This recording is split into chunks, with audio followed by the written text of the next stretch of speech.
And a very good evening, everybody. I'm John Cole. The baseball Tetons open Region 13 by losing to the top seed, Miles Community.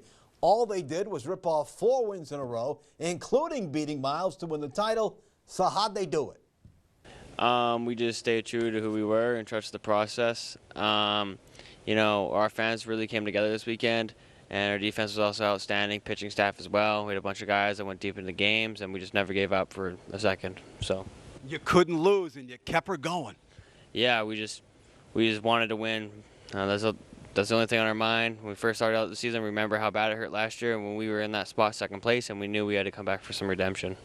You know, just being able to trust each other, putting in the hard work, and just believing in ourselves and our coaches. Couldn't lose. You had to keep her going. Yep, just being able to build that confidence off of losing the Miles the first game, you know, it brought a lot of confidence to us because we were kind of running back for revenge. You hit the ball well. You get into a nice groove, couple of big homers. I mean, you're ready to go. Yep, just being able to trust my coaches and what they have planned for us, trusting my teammates, being able to work in the cage every day, and just like having that confidence. Your depth paid off in all things. Yep, being able to trust our pitchers is a huge thing. Our pitchers did a great job in being able to help us win.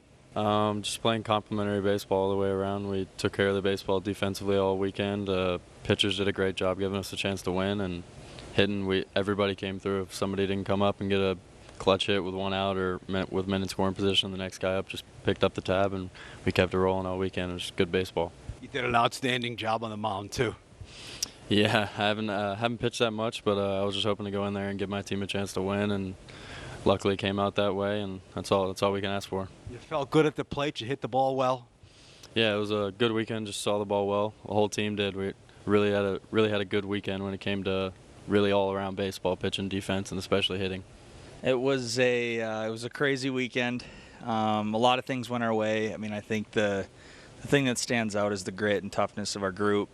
They battled. You know, they got behind early, and losing the first game, nobody really comes from behind in a double elimination tournament, especially with 9-inning games and playing 5 games in a weekend and having to win 4 of them in a row. But it would take my hat off to the kids, man. They worked their butts off, and you know they earned it, and they deserve every bit of this. Kevin Conway showed what type of a player he is. He's a big game player. You know, we have a number of them, but he certainly did his part this weekend. I mean, he collected 2 of the 4 wins on the mound.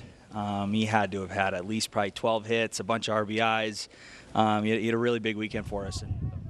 One of the reasons I love this job, you get to cover good kids who work hard, and when you see them have that success, it's wonderful. All right, they're going to leave early tomorrow morning for West Burlington, Idaho, and the North Dakota Division Championship. Did I say Idaho? It's Iowa. Division Championship, where they will meet Southeastern Community College at 1 p.m., then again at 4 p.m. If needed, a third game will be played Saturday, 1 p.m. It's the best 2 out of 3 to get to the Junior College World Series, which the Tetons have never been to before. Don't count these boys out. Minnesota Twins looking to take the rubber game of their 3-game series with the LA Dodgers this afternoon. Let's see if they pulled it off. The answer to that would be no, they did not. Joey Gallo has got good power, strikes out a lot, but he hits a home run too. So it's a 2-2 ball game. And then in the 7th, see you later, James Outman, one of their young stars, center fielder. It's a grand slam off Emilio Pagan, and they go on to win 7-3.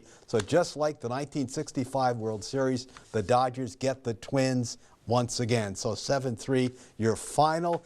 NBA tonight, Jimmy Butler, always dangerous. He had 30 points. Miami upsets the Celtics in Game 1 in Boston, 123-116. Jason Tatum, 30 points, but it was a quiet 30 in the second half. They weren't giving him the ball at all. So that's why we love the NBA playoffs. You just never know what the heck is going to happen. Game 1 goes to Miami. WDA boys and girls track meet will be held on Friday, 12 noon in Bismarck. Next week, Thursday, is the state in Bismarck. Boy, it's gone quickly, hasn't it?